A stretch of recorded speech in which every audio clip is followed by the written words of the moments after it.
नमस्कार दोस्तों, हमारे चैनल में आप सभी का स्वागत है। आज की कहानी है भाग्य का खेल। घर के आंगन में बैठी सावित्री देवी अपनी सूखी हथेलियों से आटा गूंथ रही थी। कमर झुकी हुई थी, लेकिन मन अब भी मजबूत था। उनका बेटा अमित और बहू सोनिया उसी घर में रहते थे। शुरुआत में सब कुछ ठीक था, पर धीरे धीरे सोनिया को सास की हर बात से चिढ़ होने लगी। सोनिया अब अपने कमरे में मोबाइल और सोशल मीडिया में व्यस्त रहती, रसोई की तरफ कम ही आती, और जब सावित्री देवी कुछ कहती तो जवाब सुनने को मिलता, माँ जी, अब ज़माना बदल गया है, आपके ज़माने जैसे रीति रिवाज नहीं चलते। अमित भी चुप रहता। माँ कुछ कहती तो वो बस इतना बोलता, माँ, अब बहू को थोड़ा स्पेस दीजिए, आप ऐसे करेंगी तो कैसे चलेगा। धीरे धीरे सावित्री देवी को घर में नौकरानी जैसा महसूस होने लगा। वो वही खाना खाती जो बच जाता, और बहू बेटा अब उन्हें अपने कमरे में बुलाना भी भूल गए। वह सोच में खोई हुई थी कि तभी सोनिया ने गुस्से से कहा, अरे माँ जी, कहाँ ध्यान है आपका, पूरा दूध गिरा दिया। निक्की को स्कूल जाना है और अमित को ऑफिस। मेरा सर दर्द कर रहा है। आपसे एक काम कहा था, लेकिन आपस वो भी नहीं हुआ, ऊपर से इतना नुकसान करवा दिया। अगर नहीं करना था तो बता देती। यह सुनकर अमित भी किचन में आते हुए बोला, क्या हुआ सोनिया, क्यों सुबह सुबह बहस हो रही है। जिस पर सोनिया अमित को सब बता देती है, जिससे अमित चिढ़ते हुए बोला, माँ, आपसे तो अब कोई काम ठीक से होता नहीं। थोड़ी सी मदद करवाने को बोलता हूँ और आप हैं कि नुकसान करा देती हैं। कल भी आपने गैस जलती छोड़ दी थी और आज दूध बहा दिया। हमारे घर में पैसे क्या पेड़ पर उगते हैं जो इतना नुकसान कराती रहती हैं। अब उम्र हो गई है, आराम कीजिए थोड़ा। सावित्री देवी ने चुपचाप सिर झुका लिया। थोड़ी देर तक बस दूध की गंध और चूल्हे की खनकती आवाज़ गूंजती रही। फिर धीरे से बोली, बेटा, हाथ कांप गए थे थोड़े, आँखों से अब उतना साफ दिखता नहीं, मेरे लिए चश्मा। वह आगे बोलती कि अमित बीच में बोल पड़ा, आपको पता है ना कि हमारे घर में इस वक्त कितनी ज़्यादा तंगी चल रही है, पर आपको इस वक्त चश्मे की पड़ी है। प्लीज़ माँ, अगर आपको काम नहीं करना है तो जाकर बस आराम करिए, ऐसे बहाने मत दीजिए। सोनिया ने ताना मारा। बहाने देने की तो माँ जी की जैसे आदत ही हो गई। अगर जब दिखता नहीं है तो काम क्यों करती हैं। कोई ज़रूरत नहीं अब रसोई में घुसने की। बस भगवान का नाम लीजिए और अपनी उम्र के हिसाब से जिए। उसकी बातों में कोई आदर नहीं था, बस थकान और हिरासत थी, जिसे सावित्री देवी ने कहा, अब से पूरा ध्यान रखूंगी। जिस पर सोनिया ने अमित को देखते हुए कहा, अमित, तुम्हें ऑफिस नहीं जाना है, चलो चलते हैं। और उसने गुस्से से सासू माँ को देखा। वैसे भी वह सासू माँ को किचन से बाहर निकालने वाली नहीं थी। अगर वह निकाल देती तो काम कौन करता। सावित्री देवी ने कुछ नहीं कहा, बस अपने आंचल से आंसू पोंछे और धीरे से बर्तन समेटने लगी। रात को जब सावित्री देवी डिनर बना रही थी, निक्की, उनकी 6 साल की पोती, धीरे धीरे रसोई में आई और बोली, दादी, मुझे वो वाली रोटी दो ना जो तुम गोल गोल बनाती हो। सावित्री देवी मुस्कुराई, आजा बिटिया, तेरे लिए बनाती हूँ। निक्की उसके पास ही बैठ गई। सावित्री देवी ने प्यार से उसका सिर सहलाया और रोटी बनाकर उसे अपनी गोद में बैठाकर खिलाने लगी। दादी, ये वाली रोटी मुझे दे दो, जो गोल गोल फूली है। सावित्री जी मुस्कुराई, ले बेटा, इसे घी में डुबो कर खाओ, गरम है, ठंडी मत होने देना। वो अपनी कांपती उंगलियों से रोटी का छोटा टुकड़ा तोड़कर निकी के मुंह में डालती है। निकी खिलखिलाकर हंस पड़ी। वो पल एक बूढ़ी माँ की थकी गोद और एक बच्ची की मासूम हंसी घर के सन्नाटे को भी पिघला रहा था। लेकिन तभी पीछे से तेज कदमों की आवाज़ आई। हिल की ठक ठक के साथ सोनिया रसोई के दरवाजे पर आ खड़ी हुई। चेहरा तमतमाया हुआ, आंखों में चिंगारियां थी। निकी, तुम यहाँ क्या कर रही हो? निकी ने हड़बड़ाते हुए कहा, मम्मी, दादी ने मुझे खाना खिलाया। सोनिया की भौहें चढ़ गई। वो झटके से आगे बढ़ी और तेज आवाज में बोली, क्या कहा तुमने? इस बीमार औरत के हाथ का खाना खाया? अगर कुछ हो गया तो कौन जिम्मेदार होगा? हाँ, और आपको शर्म नहीं आती ना, ऐसे उसे हाइजेनिक खाना खिलाते हुए? आप तो छोटी बच्ची नहीं हैं। सावित्री जी घबरा गई। बिटिया, मैंने तो बस रोटी खिलाई थी, बच्ची भूखी थी। सोनिया ने बात काटते हुए झटक कर कहा, माँ जी, हर बार बहाने मत दिया करिए। आपसे कितनी बार कहा है, अपनी बीमारी दूसरों तक मत पहुँचाइए। मेरी बेटी पर दया मत दिखाइए, वो आपकी सेवा नहीं करेगी, समझी आप? जब से आई है जीना हराम कर दिया है। आपको आदत है क्या डेली डेली कलेश करवाने की? सावित्री देवी के हाथ कांप गए। उन्होंने रोटी का टुकड़ा थाली में रखा। कुछ बोलना चाहा पर गला रूंध गया। तभी निकी की मासूम आवाज़ आई, मम्मी, दादी को मत डांटिए ना, उन्होंने कुछ गलत नहीं किया। वो बात जैसे सोनिया के कानों में आग बन कर पड़ी।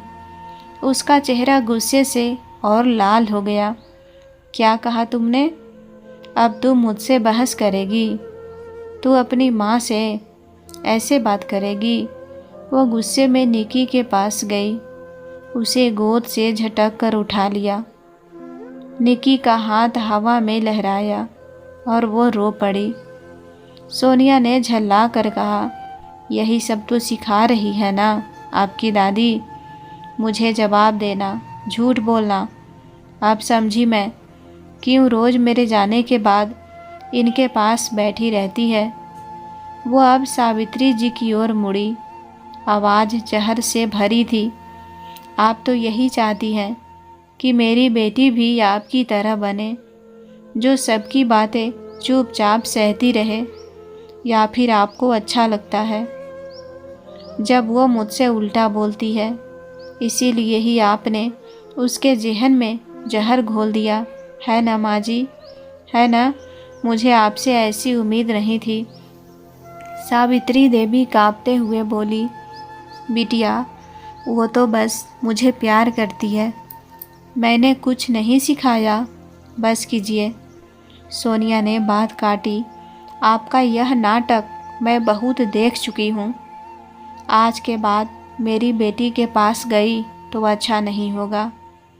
वो निकी का हाथ पकड़कर कमरे की ओर चली गई। पीछे सावित्री जी बस खड़ी रहीं, गोद खाली, थाली आधी और दिल पूरी तरह से टूटा हुआ। उनकी आंखों से एक आंसू गिरा और उसी आंसू में उनका सालों का सब्र घुल गया।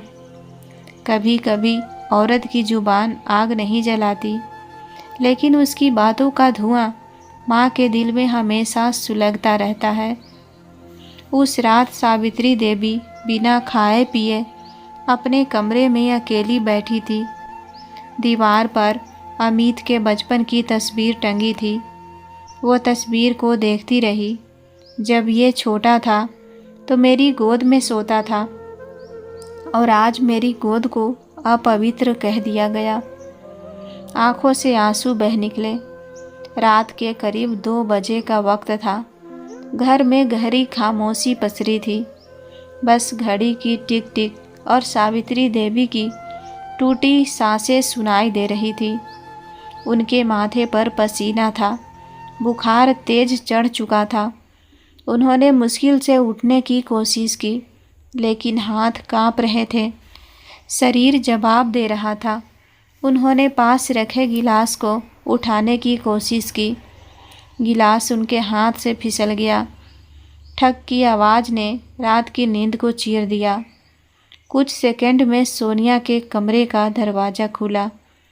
वो नींद से भरी आंखों और झुंझलाहट से भरे चेहरे के साथ बाहर आई। अब क्या हुआ माँ जी? रात के 2 बजे भी चैन नहीं लेने देती आप। हर बार कोई न कोई नया ड्रामा शुरू। उसकी आवाज़ में कोई चिंता नहीं थी, सिर्फ थकान और गुस्सा। सावित्री देवी ने कांपती आवाज़ में कहा, बिटिया थोड़ा पानी और दवा दे दे, बुखार चढ़ गया है शायद। सोनिया ने ताने भरे लहजे में जवाब दिया, दवा मैं कहाँ से लाऊं? मैंने हॉस्पिटल खोल रखा है। और बुखार तो क्या मैं डॉक्टर को बुलाऊं? अब रात के 2 बजे? प्लीज़ माँ जी, आप ड्रामा कर करके थकते नहीं हैं।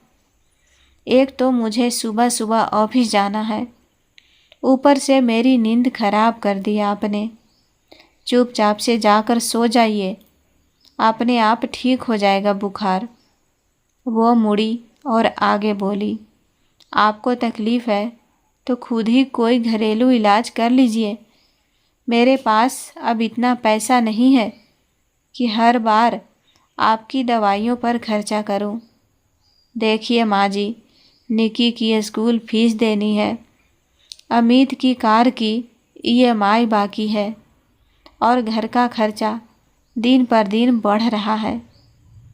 आप पर अगर खर्चा करने लगी तो बाकी सब कहाँ से होगा? हर शब्द सावित्री जी के सीने में तीर की तरह उतरता जा रहा था। उनकी आंखें भर आई, लेकिन फिर भी धीमे स्वर में बोली, बिटिया वो जो मेरी पेंशन आती है उसी में से तो दे देना, मैं संभाल लूँगी। सोनिया कड़वी हंसी हंसते हुए बोली, पेंशन? अरे वो तो इस महीने अमित ही ले गए थे, बोल रहे थे कुछ बिल्स भरने हैं।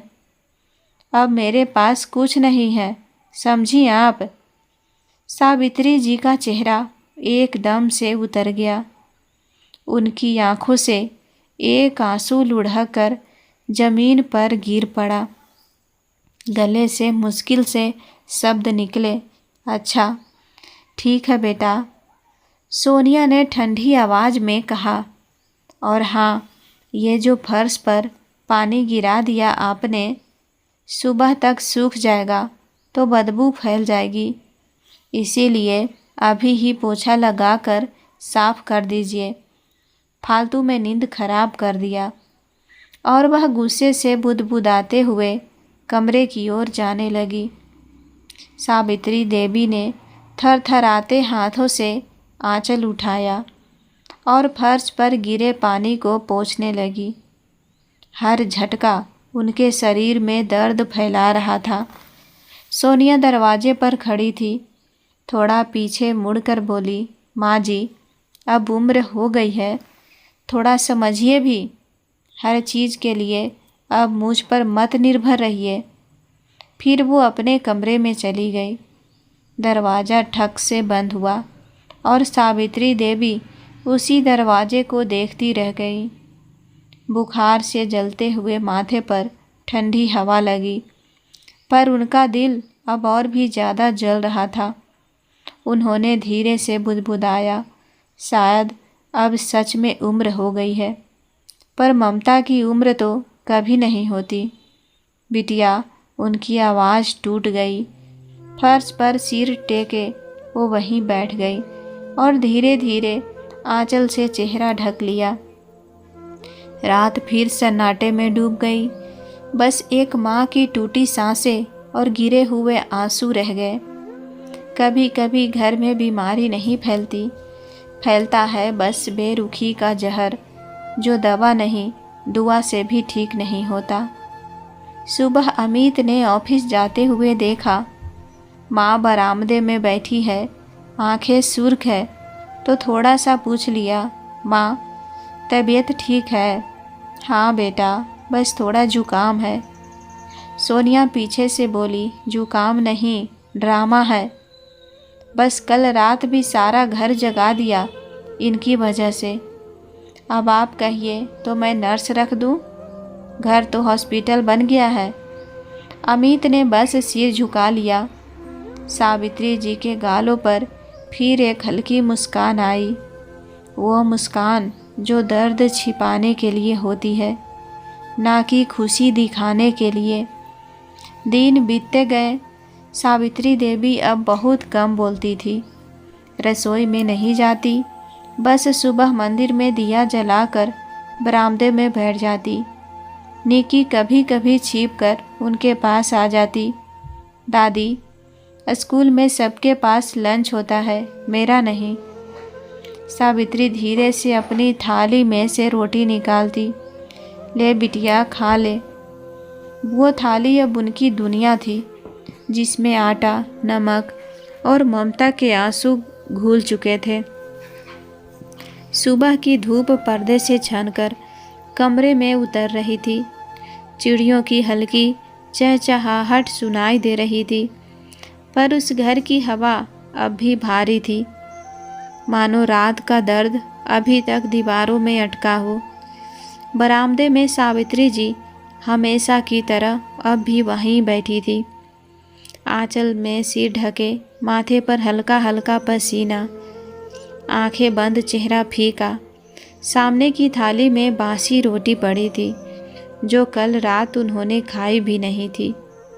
उनकी सांसें अब हल्की हल्की चल रही थी, जैसे शरीर ने लड़ना छोड़ दिया हो। रसोई से हंसी की आवाज़ आई। सोनिया मोबाइल पर अपनी सहेली से बात कर रही थी। बाल खुले थे, हाथ में कॉफ़ी का मग। अरे यार, कल की पार्टी तो धमाकेदार थी। सच कहूँ, अब ये सब झंझट वाले रिश्तों का मूड नहीं बचा। बस बच्चे और करियर, वही सबसे पहले। उसकी सहेली उधर से कुछ बोली तो सोनिया हंस पड़ी। हाँ, सासू माँ तो रात भर ड्रामा करती रही, कभी पानी गिरा, कभी बुखार। मैं तो अब इनकी आदत से परेशान हो गई हूँ। वो हंसते हंसते बोली, अरे मैं कहती हूँ अमित को कि माँ को किसी वृद्धा आश्रम भेज दो, वहाँ अच्छी देखभाल हो जाएगी।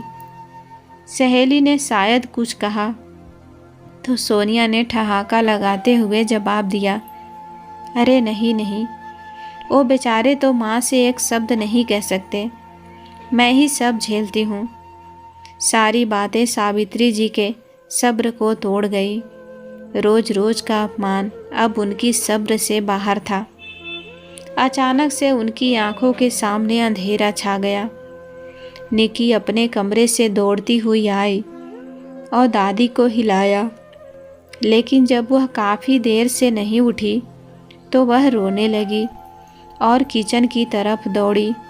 मम्मी मम्मी, दादी नहीं बोल रही हैं। सोनिया ने फ़ोन कान और कंधे के बीच फंसाए हुए कहा, अरे तुम फिर से उस मनहूस के पास गई? हाँ, तुमसे मना किया था ना। मैंने चुपचाप से अपने रूम में जाओ और परेशान मत करो, मैं ज़रा बात कर रही हूँ ना। लेकिन मम्मी, दादी का शरीर बहुत गर्म हो गया है। सोनिया का चेहरा पल भर को बदल गया। उसने फ़ोन नीचे रखा और झल्ला कर बोली, हे भगवान, अब फिर क्या हो गया?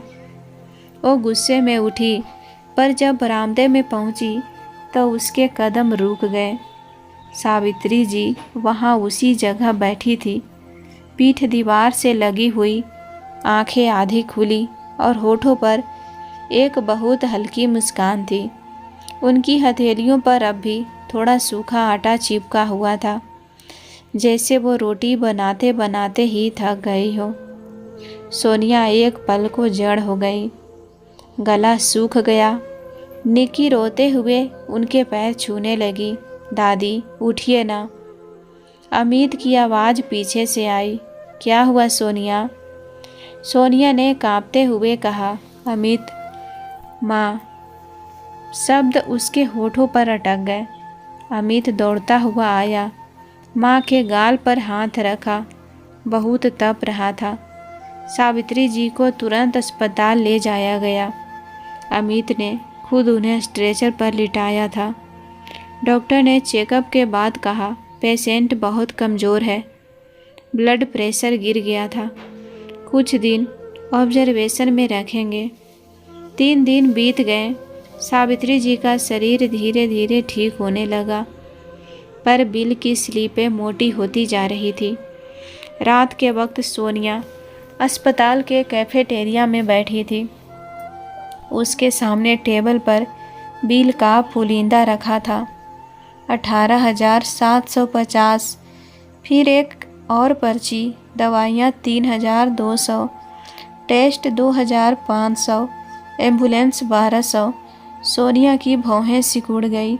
वो बुदबुदाने लगी, हे भगवान, एक एक पैसों का हिसाब देते देते जान निकल गई है। महीने की EMI, निकी की स्कूल फीस और अब इस बुजुर्ग की बीमारी का नया मेहमान। ये कोई ज़िंदगी है क्या?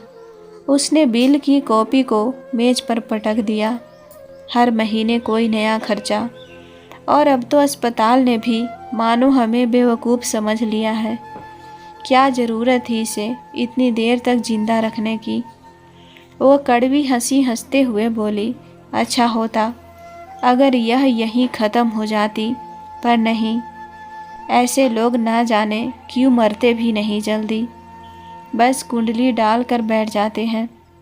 उसने बिलों को समेटा, मोबाइल उठाया और अमित को मैसेज लिखा, डॉक्टर को बोलो जितनी जल्दी हो माँ को डिस्चार्ज कर दो, अब और नहीं झेला जाता।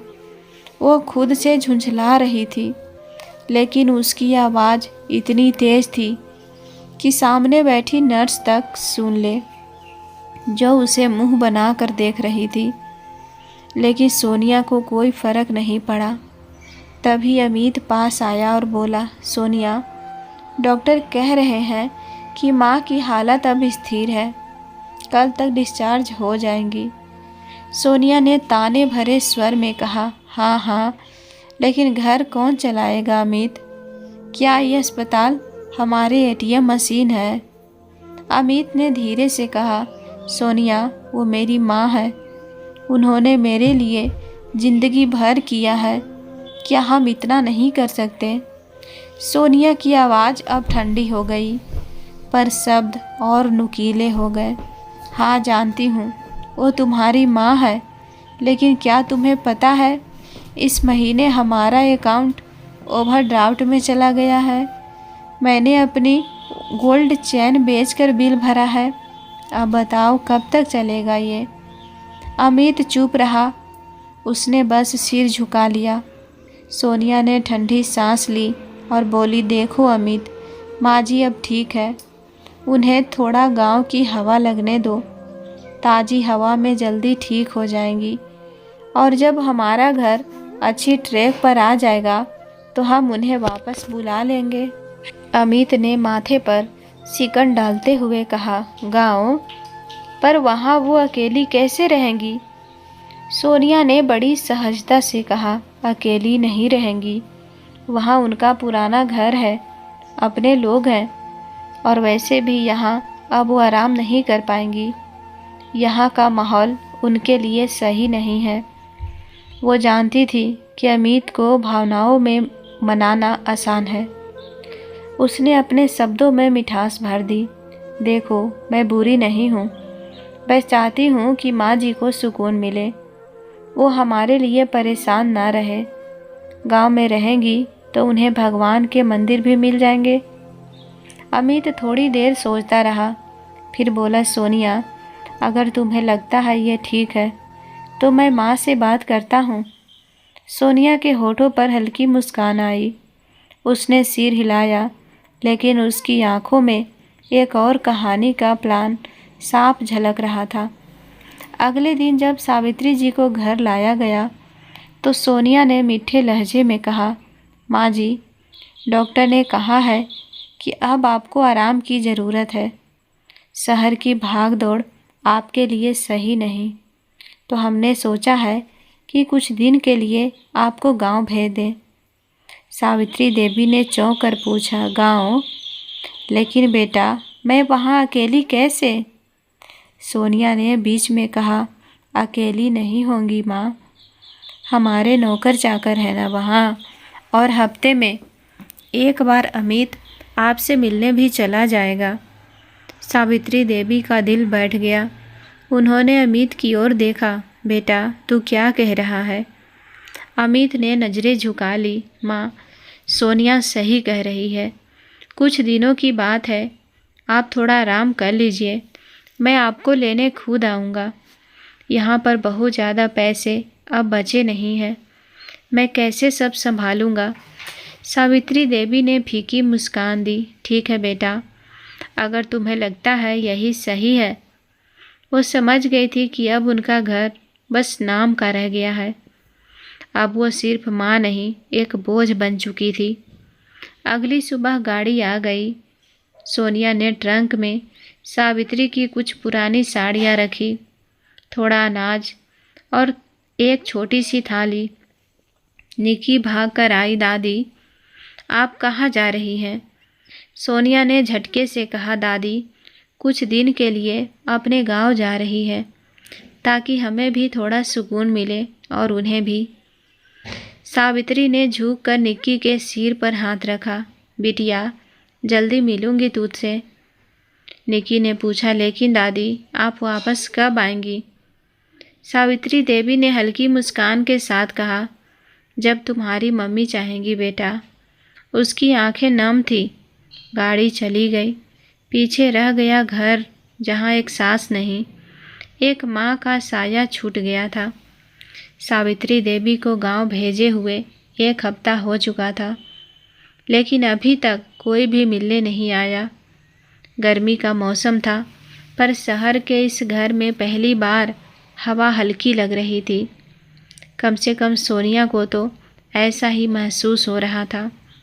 उस सुबह रसोई से न कोई आवाज़ आई, न स्टील की थालियों की खनक, बस कॉफ़ी मशीन की टक टक और सोनिया की हंसी सुनाई दी। उसने काम के लिए एक मेड रख ली थी। जब अमित ने बोला तो उसने कहा, देखो, मेरे से नहीं होगा। तुम्हारी माँ हर वक्त ड्रामा करती थी, वहीं रहेगी तो ज़्यादा अच्छा होगा।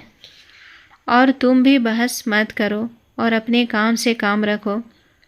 वो किचन के काउंटर पर बैठी थी, बाल खुले, हाथ में मोबाइल, सामने लटे का कप और होठों पर सुकून भरी मुस्कान। उफ, क्या सुकून है ना अब, उसने खुद से कहा।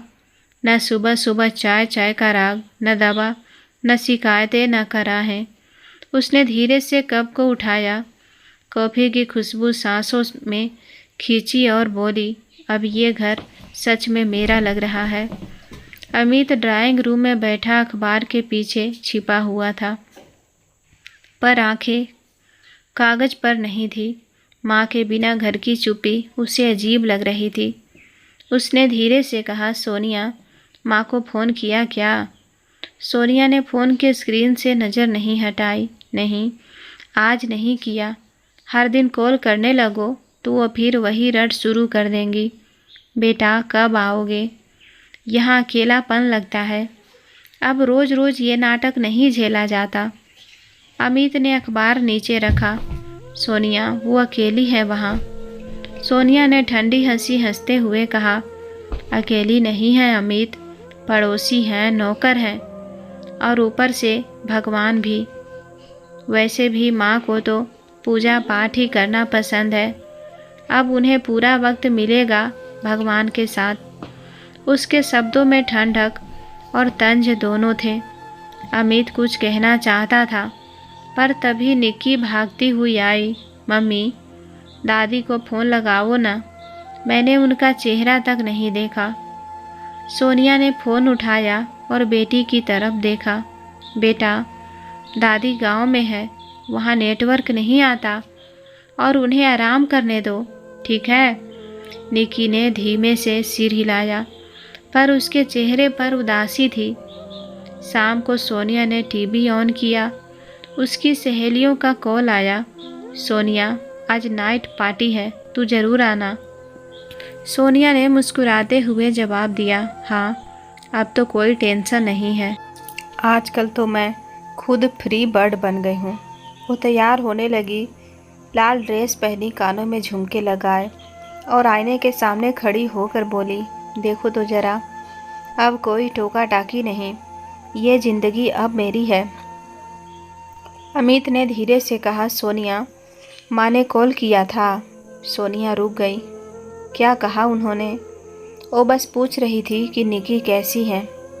सोनिया ने आंखें तरेरी। बस अब यही बचा है, उनकी हर बात में बच्ची का नया नाम घसीटना।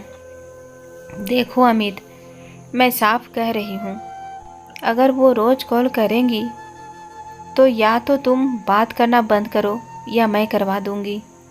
अमित चुप हो गया।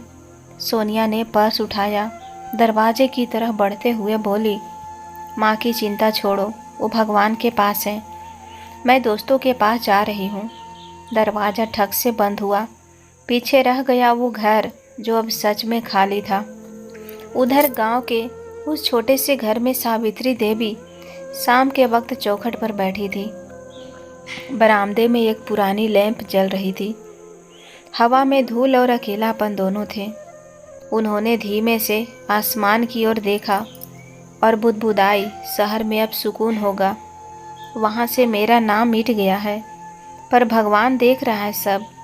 उनकी आंखों में आंसू थे, पर होठों पर वही पुरानी मुस्कान जो अब भी दुआओं जैसी लग रही थी। ऐसे ही 6 महीने बीत गए। सावित्री देवी ने अब सुकून की ज़िंदगी जीना सीख लिया था। गांव में वह मंदिर में भजन और उन बच्चों को अपने घर में शरण देती जिसके पास घर नहीं था।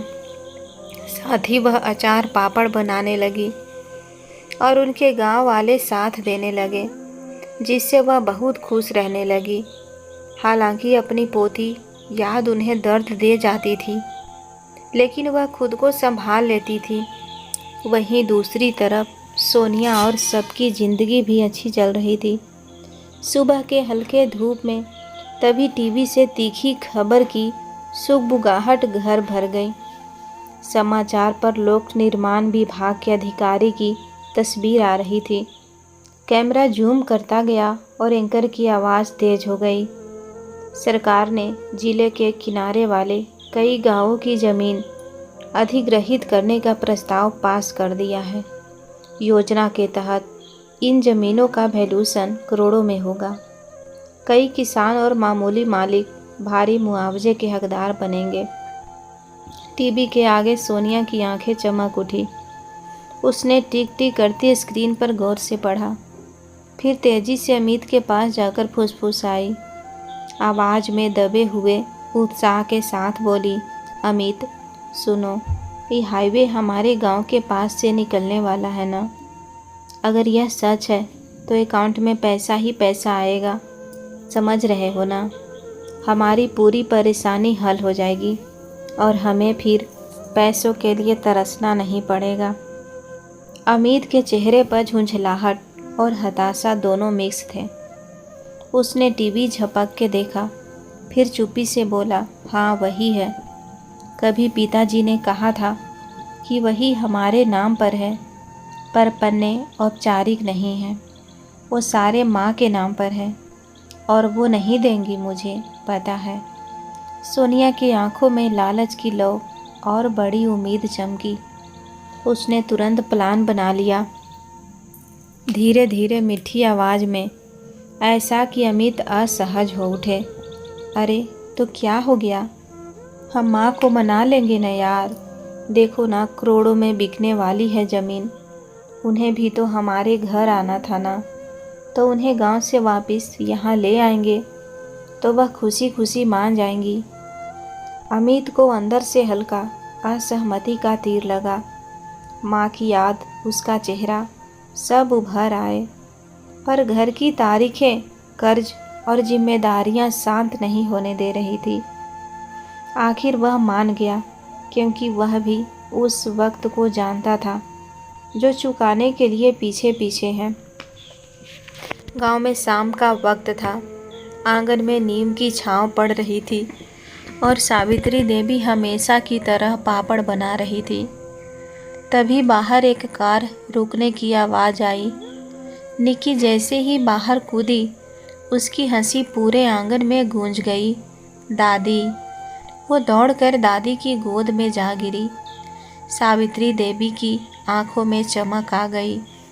कई हफ्तों बाद अपनी पोती को देखकर वो सच में खुश थी। उन्होंने अपने कांपते हाथों से उसका चेहरा सहलाया। अरे मेरी गुड़िया, कितनी बड़ी हो गई तू। उनकी आवाज़ में ममता थी और आंखों में सच्चा सुकून। सोनिया और अमित भी पीछे पीछे आए। सोनिया ने झुककर सावित्री देवी के पैर छुए। कैसी हैं माँ जी? लगता है अब बहुत ठीक हो गई हैं। सावित्री देवी थोड़ी चकित हुई। इतनी मिठास तो उन्होंने सोनिया की आवाज़ में सालों से नहीं सुनी थी। ठीक हूँ बेटा, अब भगवान का नाम लेकर दिन कट जाता है। सोनिया मुस्कुराई। अरे माँ जी, भगवान तो शहर में भी हैं, पर आपकी तो यहाँ की मिट्टी ही दवा है। सावित्री ने हंसकर सिर हिलाया। हाँ बेटा, अब उम्र ही ऐसी है कि दवा भी बस हवा में मिल जाती है। अमित पास खड़ा था। माँ को देखकर उसके चेहरे पर एक पल को नरमी आई, पर जल्दी ही फिर वह सामान्य हो गया। थोड़े दिन बाद गांव में आए हुए उन्हें 3 दिन हो चुके थे। सोनिया अचानक बहुत प्यारी बहू बन गई थी। वो सावित्री देवी के साथ बैठकर बातें करती, रसोई में मदद करती, यहाँ तक कि उनके लिए नई साड़ी भी लेकर आई थी और उनके हर काम में मदद कर रही थी। गांव की औरतें भी कहती, वाह, तुम्हारी बहू तो बहुत सेवा करती है। सावित्री देवी के चेहरे पर हल्की मुस्कान आती, पर उनके मन में एक सवाल गूंजता रहता।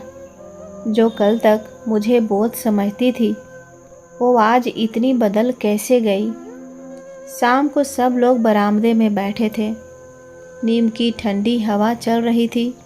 सोनिया ने सावित्री जी के लिए चाय बनाई और बहुत मीठे बातें करते हुए बोली, माँ जी, मैं सोच रही थी आपने कितनी मेहनत से ये ज़मीन बचाई है।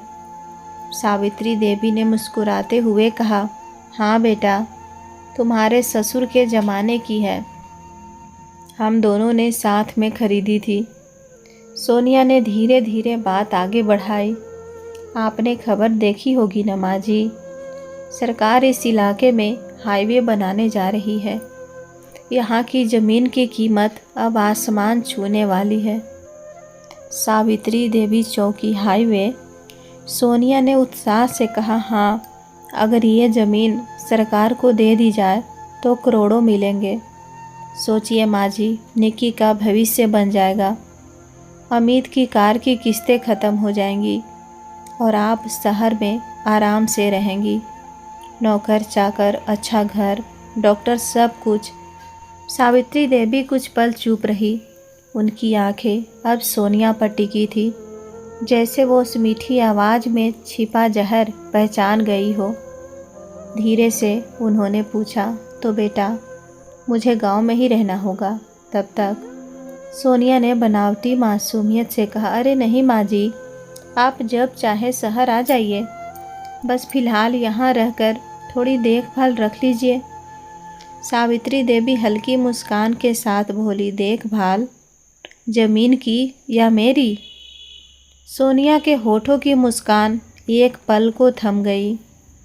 अमित पास में बैठा था। उसने अपनी नज़रें झुका ली। सावित्री देवी ने धीरे से आगे कहा, बेटा, तू सच बोल। तू भी जानता है ना कि तेरी माँ ने इस ज़मीन पर कितना पसीना बहाया है, कि अब वही ज़मीन तेरे लालच का सहारा बन जाएगी। अमित का चेहरा झुक गया। उसके गाल पर पसीने की बूंदें लुढ़की। वो कुछ नहीं बोला। सावित्री देवी उठ खड़ी हुई। उनका चेहरा अब वैसा नहीं था। वो वही शांति थी जो तूफान के पहले आती थी। बहुत साल चुप रही हूँ मैं, जब ताने सुने, जब अपमान झेले, अब समझ आया उस चुप्पी का मतलब क्या निकला। मेरे सुकून को कमजोरी समझ लिया गया। मुझे लगा तुम सब अच्छे हो गए हो, लेकिन तुम सब तो अपनी लालच की वजह से आए हो। सोनिया के होठ सूख गए। माँ जी, आप गलत समझ रही हैं। सावित्री देवी ने उसकी बात बीच में काटी। नहीं बहू, अब कुछ समझने की ज़रूरत नहीं है। जो मीठे बोल अब सुनाई दे रहे हैं, उनमें से हर शब्द अब मुझे जहर जैसा लग रहा है। उन्होंने निकी की ओर देखा। बेटा, कभी किसी का हक छीनकर सुख नहीं मिलता। याद रखना, जिस घर की नींव लालच पर रखी जाती है, वही बरकत नहीं बर्बादी पनपती है।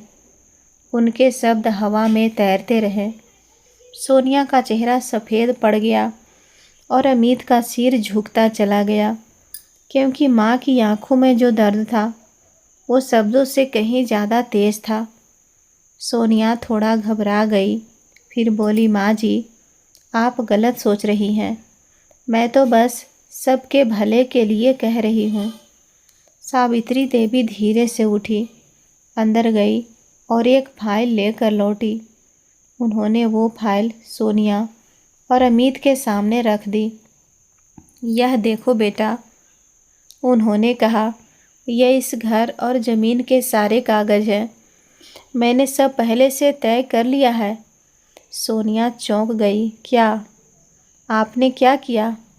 सावित्री देवी बोली, मैंने यह ज़मीन वृद्धा आश्रम को दान कर दिया है। इसीलिए अब आपको यहाँ आकर मीठी मीठी बातें करने की ज़रूरत नहीं है। अगर पैसा आएगा वो भी उन्हें ही मिलेगा। और यह घर मेरी पोती के नाम है, जो कि उसके शादी के टाइम उसे दिया जाएगा। इतनी बड़ी रकम उन लोगों के लिए जाते देखकर सोनिया का चेहरा गुस्से से लाल हो गया। वो गुस्से में बोली, आप पागल हो गई हैं क्या? आपको नहीं पता यह ज़मीन कितने की है? आप तो अपने ही बेटे का नुकसान कर रही हैं। सावित्री देवी का चेहरा शांत था, लेकिन उनकी आवाज़ अब मजबूत हो चुकी थी। नहीं बेटा, मैं पागल नहीं हुई हूँ। मैंने सिर्फ आंखें खोल ली है। जब मुझे सबसे ज़्यादा ज़रूरत थी, तुम दोनों ने मुझे अकेला छोड़ दिया था। तुम्हारे घर में मेरे लिए जगह नहीं थी और ना ही इज्जत। और आज जब इस ज़मीन की कीमत बढ़ गई, तो अचानक तुम्हें मेरी फिक्र याद आ गई। अमित चुप था, सिर झुकाए बैठा था। सावित्री देवी ने उसे देखा और कहा, बेटा, तुम भी शामिल हो इसमें। तुम्हें मुझ पर गर्व होना चाहिए था, पर तुमने अपनी माँ को बहुत समझा। फिर उन्होंने कहा, अब ये घर और ये ज़मीन तुम लोगों की नहीं है। मैंने तय किया है यह घर मेरी पोती निकी के नाम होगा। लेकिन जब वो बड़ी हो जाएगी और शादी के बाद समझदार बनेगी, तभी उसे मिलेगा, क्योंकि इस बच्ची के दिल में अब भी सच्चाई है। सोनिया गुस्से से बोली, आप बहुत गलत कह रही हैं माँ जी। सावित्री देवी बोली, गलत मैं नहीं कर रही, गलत वो थे जो माँ को पराया समझ बैठे थे। अमित ने धीमे स्वर में कहा, माँ। सावित्री देवी ने हाथ उठाकर उसे रोका। अब कुछ मत कहो, मैंने फैसला ले लिया है। अब इस घर में ना तुम्हारा हक है, ना तुम्हारी जगह। सोनिया गुस्से में पैर पटकी और चिल्लाई, चलो अमित, हमें यहाँ से जाना चाहिए। अब इस मनहूस औरत का चेहरा भी नहीं देखना चाहती मैं, जिसे पैसों का मतलब ही नहीं पता। ऐसे ही इस औरत ने पूरी संपत्ति गरीबों को दान कर दी। उसकी आवाज़ इतनी ऊंची थी कि पूरा आंगन गूंज गया। अमित ने सिर झुकाकर आंखें बंद की। वो अब तक चुप था, लेकिन अब सहन नहीं कर पाया। अचानक उसने पलटकर सोनिया के गाल पर जोर का थप्पड़ मार दिया। चुप हो जाओ सोनिया। उसकी आवाज़ काँप रही थी। गुस्से और पछतावे के बीच डूबी हुई पूरा माहौल एकदम सन्न रह गया। सोनिया कुछ पल तो हक्की बक्की रह गई, फिर उसकी आंखों में आग उतर आई। वो अमित को ज़ोर से धक्का देते हुए बोली, तुम्हारी हिम्मत कैसे हुई मुझ पर हाथ उठाने की? मैं तुम्हारे लिए सब कुछ करती हूँ और तुम इसी लायक थे। तुम भी अपनी माँ जैसे हो, झूठे और एहसान फरामोश। अमित पीछे की ओर लड़खड़ा गया। उसकी आंखों में आंसू आ गए।